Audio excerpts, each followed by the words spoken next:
বাংলায় কপ ইউনিভার্স খুব দরকার ছিল। সেটা সৃজিত মুখার্জির কপ ইউনিভার্স না, আমি বলছি অভিরূপ ঘোষের কপ ইউনিভার্স।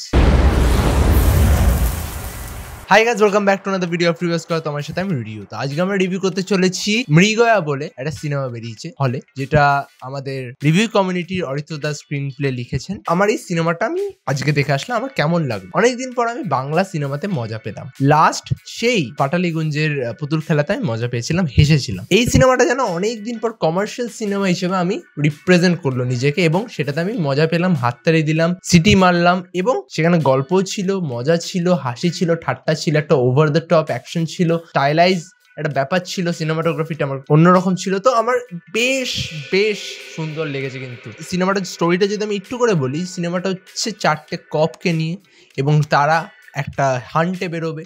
এবার কি হান্ট, কি করে হান্ট, সেটা কিন্তু ট্রেলারে ছিল না।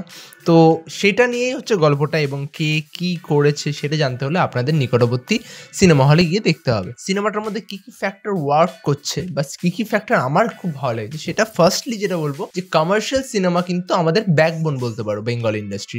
তো এরম সিনেমা কিন্তু ফার্স্টলি বানানো উচিত আরও।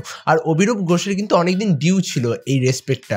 তিনি যে এত বড় কাজ করতে পারেন, এত বড় বড় স্টারদের যে হ্যান্ডেল করতে পারেন সিঙ্গেল হ্যান্ডেডলি, সেটা কিন্তু দেখে খুব স্ক্রিনের প্রেজেন্টটা দেখে কিন্তু আমরা বুঝতে পারলাম যে খুব সুন্দরভাবে হ্যান্ডেল করেছেন সব কটা স্টারকে, এবং সবাইকে অ্যাকচুয়াল স্পেস দিয়েছে পুরো ফিল্মটাতে। কাউকে মনে হবে না যে ইনি কম ছিলেন, উনি কম ছিলেন, সবাই যেন সমানভাবে সমান পেয়েছে সিনেমাটাতে। সিনেমাটাতে আপস অ্যান্ড ডাউনস আছে, বাট সেটা যেন ওভারকাম করে যায় যেভাবে অ্যাক্টিং, যেভাবে লেখা হয়েছে সিনেমাটা, এবং এখানে যেরকম ভাবে কমার্শিয়াল ডায়লগগুলো ঢুকেছে সেটা কিন্তু অডিয়েন্সের জন্য বিশালভাবে ওয়ার্ক করছে। আমরা যে অডিয়েন্স ছিলাম সেটা প্রায় হাউসফুল ছিল, এবং আমরা ফাঁকা হলে কিন্তু দেখিনি, প্রায় লোকজন ছিল, ফ্যামিলি অডিয়েন্স ছিল, তারা কিন্তু দেখতে এসছে সিনেমাটা কিন্তু ওয়ার্ড অফ মাউথে আই গেস যে ভালোভাবে ওয়ার্ক করবে যদি সিনেমাটা আরেকটু শো টাইমগুলো বাড়ায়। শো টাইমটা কিন্তু খুব লিমিটেড রেখেছে, আমাদের হলে একটা শো টাইম রেখেছে, সেটা যদি দিনকে দিন 3টে বা 4টে শো করে দেয়, সিঙ্গেল স্ক্রিন প্লাস আপনার হচ্ছে মাল্টিপ্লেক্স চেনে, তাহলে কিন্তু আমার মনে হয় এটা কিন্তু ভালো বিজনেস করবেন, এবং এরম টাইপের কাজ যেন আরও আসবে।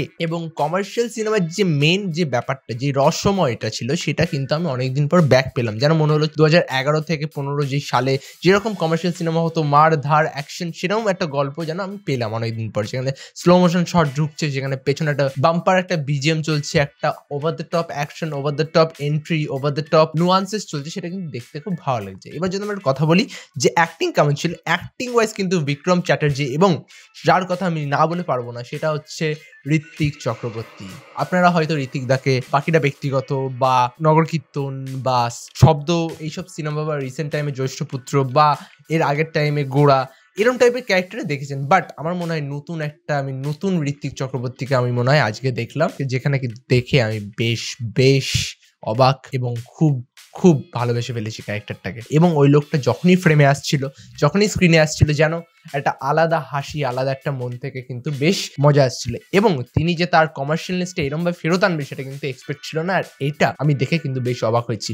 সেকেন্ডলি যার কথা বলবো সেটা হচ্ছে সৌরভদার কথা। সৌরভ দাস যে অ্যান্টাগনিস্ট করেছেন এই সিনেমাটায়, সে কিন্তু নিজের ক্ষেত্রে অনেক কিছু করেছে, এবং ক্যারেক্টারটা হয়তো আপনারা রিলেট করতে পারবেন অন্য আর 5টা সিনেমার মতো, বাট ক্যারেক্টারটার মধ্যে কয়েকটা নুয়ান্সেস ছিল যেগুলো কিন্তু ক্যারেক্টারটাকে আলাদা করছে। থার্ডলি আমি কথা বলবো হচ্ছে বিক্রম চ্যাটার্জি যে ক্যারেক্টার প্লে করেছেন সেটা কিন্তু বেশ মজাদার, কিন্তু কয়েকটা ফ্ল লাগছিল, যেন ওনাকে ক্লিন শেভের থেকেও হালকা যে দাড়িটা হয়েছে সেখানে কিন্তু বেশি প্রিফারেবল এবং বেশি হোমলি লাগছিল। যেভাবে উনি অ্যাকশন, যেভাবে উনি ডায়লগ ডেলিভারি করেছেন, সেটা কিন্তু টক্কর দিতে পারে আর 5টা কমার্শিয়াল ফিল্মের থেকে। এটা ছিল ভালো দিক, এবং এই সিনেমাটাই নেগেটিভ দিক বলতে আমার কিন্তু খুব একটা নেই, কারণ নেগেটিভ দিক আমার অতটা লাগেনি সিনেমাটা, কারণ আমি সিনেমাটা মজা নিয়েছিলাম। তো এটাই ছিল রিভিউ মৃগয়ার, যেটা ডিরেক্ট করেছেন অভিরূপ ঘোষ। যদি আপনাদের ভালো লাগে বা আপনারা কমার্শিয়াল সিনেমা দেখতে চান, তাহলে আপনারা সিঙ্গেল স্ক্রিন মাল্টিপ্লেক্স চেনে যান এবং এই সিনেমাটা দেখেন। অনেকদিন পর মনে হবে যেন কমার্শিয়াল সিনেমা আপনারা দেখতে যাচ্ছেন। অ্যাকশন ভরপুর, একটা সুন্দর গল্প আছে, যেখানে কপ ইউনিভার্স আছে, এবং যেভাবে ক্যারেক্টারগুলোকে প্রেজেন্ট করেছে অভিরূপ দাস, সেটা কিন্তু বেশ ভালো লাগছে। তো this was the review of Mrigaya. তো আপনার যদি কেমন লেগেছে সেটা কিন্তু কমেন্টে জানাবেন, এবং লাইক করবেন, শেয়ার করবেন, চ্যানেলটাকে সাবস্ক্রাইব করবেন, এবং অ্যাজ অলওয়েজ যেটা লাস্টে বলি যে ভালো থাকবেন, সুস্থ থাকবেন, এবং সিনেমা দেখবেন আমাদের চোখ দিয়ে।